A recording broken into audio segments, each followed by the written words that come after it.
straight. Okay, there we go. It's better, isn't it? Right, welcome to my weekly 10 show. Tonight I'm talking about the mindset, my favourite topic. It's called why we should make our mindset priority in life. And I'm going to explain to you why that's important. And before I do, I'm just going to tell you about my new podcast show. I filmed it this week in the studio, and it went really, really well. Actually, I had a really great guest in there, and it's going to be coming out later this week. It's just being edited and everything now, and then it's going to be debuted on YouTube, and also I can't remember the what do you call it? Not the Spotify, but the podcast channel. I have to look it up. I forgot what it is. But keep an eye out for all of that, because it's going to be a really, really cool show. And it's the first one. I'm going to be doing them every month, different guest every single month. So it's going to be really cool. And it's not in here. It's actually in the studio. Anyway, I'm still available for one-to-one coaching and group coaching, team coaching, all of that sort of stuff, seminars, etc. So get in touch if you're interested in finding out more about what I do. And straight into tonight. So what I'm talking about is the mindset. Funny enough, there are many reasons why we avoid investing in ourselves and focusing within ourselves, and more specifically the mindset, particularly in the way on the way we think generally. It may be that we are fearful of, doing something like that, of having to look within inside ourselves and look at our fears, our beliefs. It may also be that we're fearful of allowing ourselves to be vulnerable in front of other people. You know, that takes a lot of courage and a lot of, ability to be vulnerable in front of other people is difficult for a lot of people. So it may be that. It takes a lot of emotional energy to admit to ourselves that we can need or use some sort of help. And I'm like that. I'm very much like that. I've always been one of these people who has to do everything myself, and it's the last resort if I ask someone to help me with something. And it's not always a good way to move forward, because you're stopping yourself taking opportunities or opening up and letting other things into your life that could help you. So asking for help is an alien bit for a lot of people. It's an alien thing. So that might be a reason why some people don't choose to invest in themselves. And for many years, I struggled mentally and emotionally as a consequence of not opening up and being able to ask for help for things and from people. And I would have a mindset full of past beliefs, attitudes, and thinking, which basically kept me playing small in life, of living a life and not really being ever fulfilled.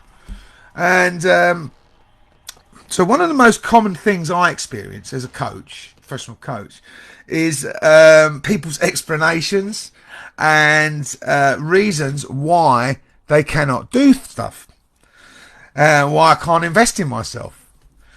And often the reasons will be that they don't have the time or the money or the energy right now, or that they want to be in a position where they're able to focus, commit fully, so that they need to get their life more balanced first, fix the problems in their life first, before being able to commit to this process. So you can see where I'm going with that. I mean, it's but without trying to sound harsh or judgmental, what we usually say is a reason for us doing something in life, doesn't matter what it is also not the true underlying sort of reason. Often there's a reason, something underneath what we say is a reason. There's an actual hidden belief or a reason that will stopping us doing something that we're maybe not aware of consciously, but it's still there. Our true drivers in life go deeper than what we say or think sometimes. And so instead of saying I don't feel confident enough to do this right now, which is probably the underlying reason, you might say something like I haven't got the time to do it right now, or you might think I fear being asked personal questions and I don't really feel comfortable in front of someone asking me questions. That might be another underlying factor.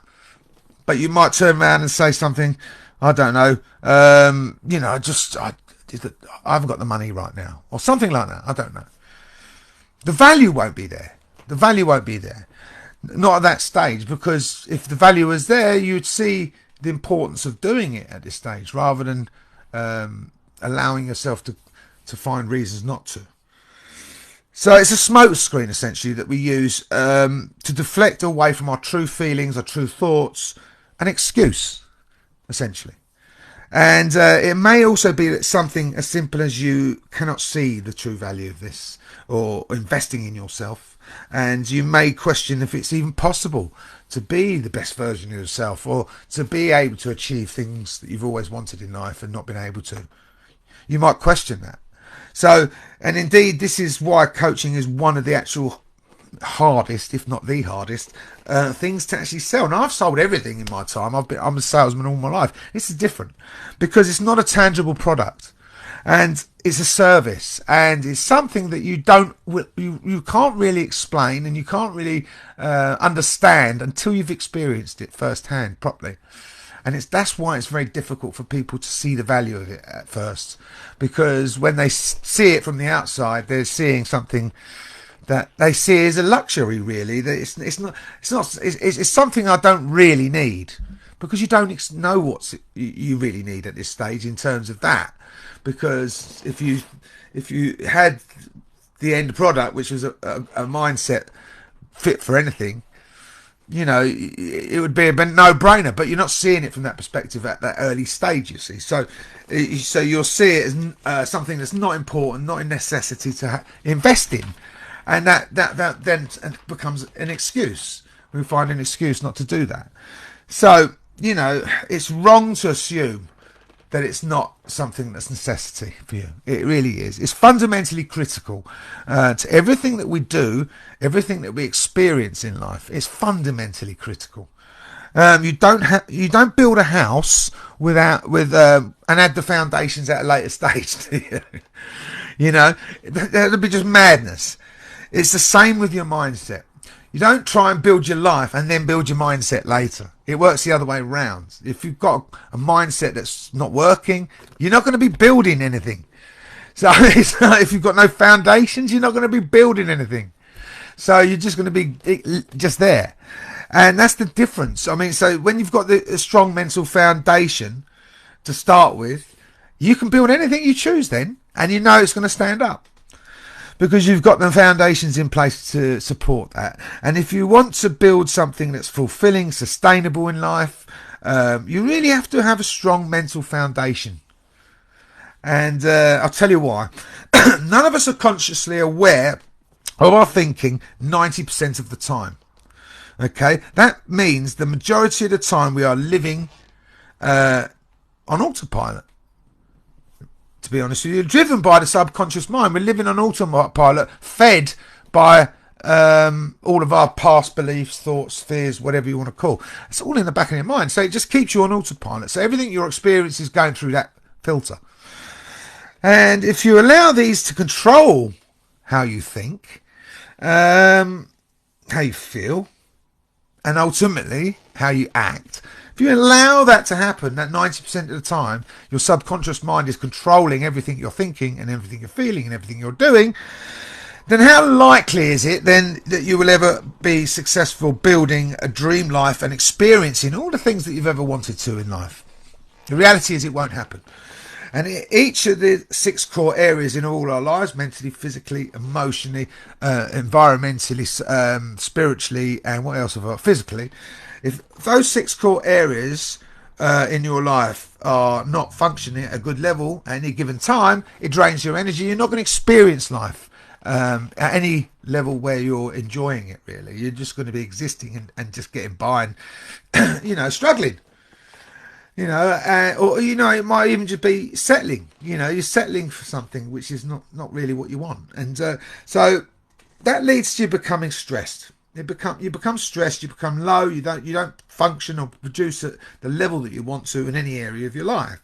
And when we are stressed, we're not in control of our mindset. our energy drops, and we start allowing that subconscious mind to take control again. And that's when you start seeing things through all of the things that like limiting beliefs and stuff like that, which hold us back and stop you seeing clearly. Instead, when you dedicate yourself to actually focusing on your mindset and actually putting that first, prioritizing it ahead of everything else, money, work, everything, relationships. If you prioritize that, then you learn how to remove the mental blocks that stop you creating the life that you want, like fears, limiting beliefs, assumptions, all this sort of stuff. And you learn how to increase your energy in the moment. So you're always performing at a high energy level. You're always performing to a level which produces results. And when you are highly energized and consciously aware, you don't see problems anymore. You literally just don't see them. I mean, it's like everything that happens, you just see the opportunity or the possibility that's happening. So a problem won't drain you. You won't see it as a problem at all. So and then that allows you to be able to choose your perspectives, choose the life that you want to feel and experience.